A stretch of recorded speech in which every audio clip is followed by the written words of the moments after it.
traction engine is old-fashioned, but he doesn't care. He knows that he is really useful, like his friend Edward, the blue engine. Early one morning, Trevor was chuffing about the vicarage orchard. He had important news for Edward.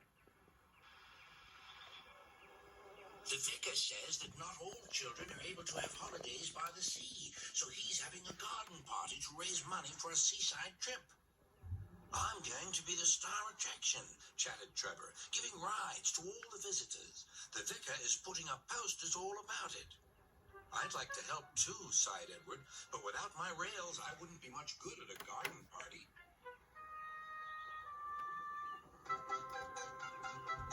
It was a beautiful day, but Edward was worried. I wish there was something I could do for the party, he said. I'd like to be helpful, like Trevor. Edward's driver laughed. You're helpful in your own way, and that's on the railway.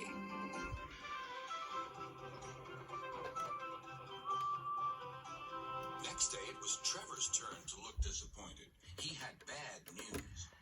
The vicar's been so busy that he forgot to put up the posters. Now no one will know about the party. But Edward had an idea. Don't worry, he said.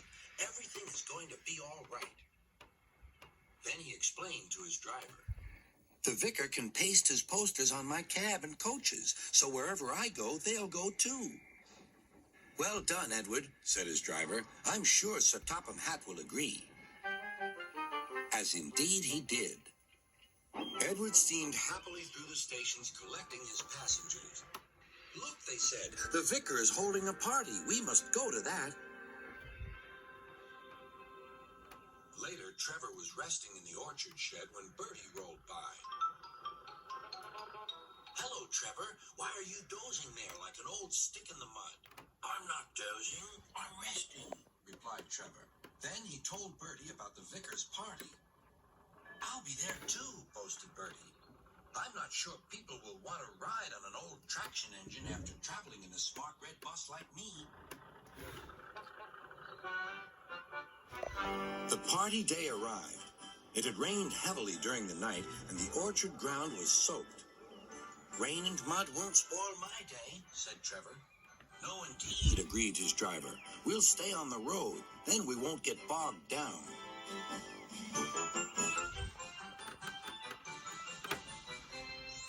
Trevor was soon busy trundling up and down the quiet country lane, carrying lots of laughing children.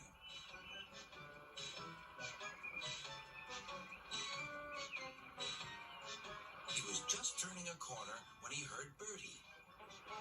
Hello, old-timer. I'm taking everyone to the party. People have come from all over the island. Trevor gave Bertie a cheerful whistle and turned back toward the orchard. Then there was trouble. Help, I'm stuck, shouted Bertie. His wheels had sunk deep in the orchard mud. Terrence, the tractor, arrived just in time. I'm the one who has to plow fields, laughed Terrence. We'd better get you out of here. Using strong ropes, Terrence and Trevor pulled Bertie clear of the mud. This will teach Bertie a thing or two, Trevor chuckled to himself. At last, Bertie was on the road again. Thank you, Trevor. You're not a stick in the mud at all. No, smiled Trevor, but you were, just for a little while. That evening, the vicar arrived to see Edward and his driver. Thanks to your good idea about the posters, hundreds of people paid to come to the party. We've raised lots of money for the children. Edward was very pleased, and Trevor fell happily asleep, thinking of all the children who would now get to the seaside at last.